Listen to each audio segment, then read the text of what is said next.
PTPOP here, with all four lobes of my brain securely bound behind my back, and this is just going to be a short video. I just thought of something. After my deplorable experience with Spectrum, it reminded me of the times I worked in customer service, and I felt bad for the customers who I spoke to. Yes, there were people who were livid and mean and nasty, and I guess you would call them Karens today, but honestly, many of these people had legitimate gripes, like I did with Spectrum. Spectrum installed an internet line for me over 100 feet away from my suite and refused to extend it from there to my suite. And they left me staying there with no internet. And I got calls just like this when I was in telecom. I used to work for WorldCom, and I was basically like I guess I was a customer service rep for WorldCom, and one of my customers was Sherwin-Williams. And anytime Sherwin-Williams data circuits went down, I would get a call or a page. They would page me on my pager, and I would talk to somebody, usually the guy who was the assistant to the chief information officer would call me and say, hey, what the hell's going on? This location in Nevada, the circuits are down, we can't do any business. And then if it got really bad, the CIO, the chief information officer, Jim Jaroszewski, would call me and say, hey, Pete, I got paint sitting on the docks. What the hell's going on? I got paint sitting on the docks. You guys don't know what the hell you're doing, and, I want to speak to so on and so forth. And I really felt bad for this guy because he was right. His circuits in a variety of locations around the country would constantly go up and down, and they would crash and come back up, and it was horrible for him. He had all kinds of spikes in his data, and a whole bunch of other things would happen. And there were many times when I just worked in regular call centers, just at Verizon or Wells Fargo, or any of the places I've worked, where I really felt bad for the people calling in. I really did. I legitimately felt terrible. And there was nothing I could do, because when you're trained to take these calls, you're not given any resources to really help them. Your goal is to tell them, no, you can't have any credits, no, I can't help you. I mean, you can't say no, but you have to say, unfortunately, sir, I'm sorry, there's nothing I can help you out with today, which is what Spectrum told me. And it's awful, because these big companies do not care. They don't care about us. It's all about the money. Give me the money. More money, more money. Give me more money. They sell us a product. They promise us the earth, and they promise the earth, the moon, and the stars, and they give us Cleveland. They give us nothing. They give us absolute shit. And they do not care about you. They don't care about your mom.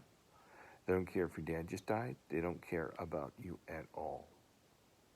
And this has been my mantra as long as I've been doing these call center videos. These corporations do not care about you. The guys at the very top, the CFOs and the presidents and the chairmen of the boards, which are predominantly men, are making billions of dollars off of schmucks like me, because I ordered service that I can't use, but I'm going to get charged for it anyway. And nobody cares, and nobody wants to listen. And it's not just telecom companies. It's the big companies, the big corporations. I mean, here in Cleveland, there's two gargantuan hospitals, and they've gone in and they've bought out all the little hospitals. There's the Cleveland Clinic and University Hospitals, and they've gone in and taken over all the little independent hospitals. So now it's you either go to a Cleveland Clinic hospital or you go to a university hospital. And these hospitals don't care about you at all. 30 years ago, when my mother died, she was in a hospital on the east side of Cleveland, and she passed away, and I got a call saying, hey, Mr. Tompkins, your mother's just passed away, If you want to come in, we can give you her personal effects. And I don't think it was even from her doctor. Her doctor didn't even bother to call me. It was a nurse or somebody on the staff that morning. So I drive all the way to this hospital. And I'll never forget this. I walk into the hospital. I walk down this long, dark hallway. And at the end of this long, dark hallway, where my mother's room was this nurse's station. It was, lit in fluorescent light. So this long, dark hallway, there was this light at the end of the tunnel, so to speak. And it was lit by fluorescent light with these nurses. And I walk up to the nurse's station. It's like, hey, I'm Peter Tompkins. I heard my mother passed away. I didn't know what to do. I'd never experienced this kind of death where I had to go in and pick up someone's belongings. And I walked in, and the nurse said, can I help you? I said, I'm here. My mother just died. She's like, okay, just a moment. She walked out of the nurse's station, walked into her room, came back out with my mother's purse. And she's like, here you go. I said, that's it? She's like, yeah, that's it. And she didn't say she was sorry my mother died. She didn't offer me any condolences. And I looked inside my mom's purse, and like her car keys, her wallet's in there, and her partial for her. She had a partial on her lower teeth. She had her lower teeth removed and replaced with false teeth. And I'm standing there in the glow of this nurse's station, and I kept saying, that's it? And she said, I'm sorry, that's it. And she just walked away from me. And I turned around, and I started to cry, and I walked down this long, dark hallway back to my car. And these hospitals don't care. And I'm going through some medical things right now, and I've seen 3 different doctors about my issue, and they don't really have any answers. They really don't seem to care. They seem to be in a hurry. They seem to be overwhelmed with work. And I don't think they can afford to care for legal reasons and for emotional reasons, and just because of their workload is so huge. But it's not just these major corporations. But I felt bad when I was taking these calls from people, whether it was in banking or telecom, or whether it was whatever industry I worked in. There were people that had legitimate gripes that really were upset, rightfully so. But there was nothing they could do. And the corporation is standing back laughing at them because they know there's nothing they can do. People like me don't have legal recourse. I have a corporate attorney in the family, on my wife's side of the family. But she charges like $600 an hour. She's really a high-profile attorney here in town. It's not like she's going to give me her service for free. I could fight things if I wanted to, but it wouldn't be worth it in the long run for something like Spectrum. But myself, other people calling these call centers, you're dealing with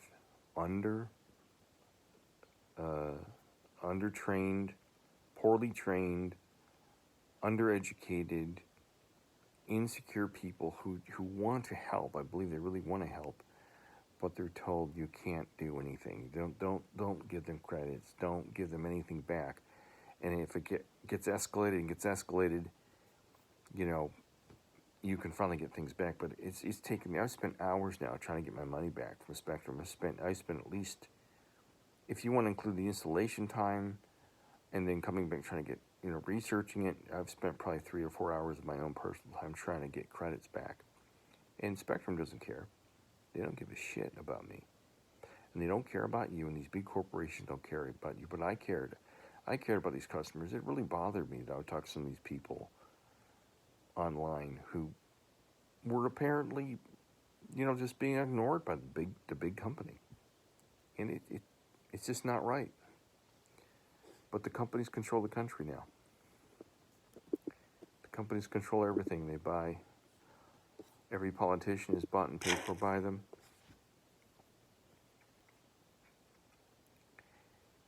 They've got everybody by the short hairs. And what are we supposed to do about it?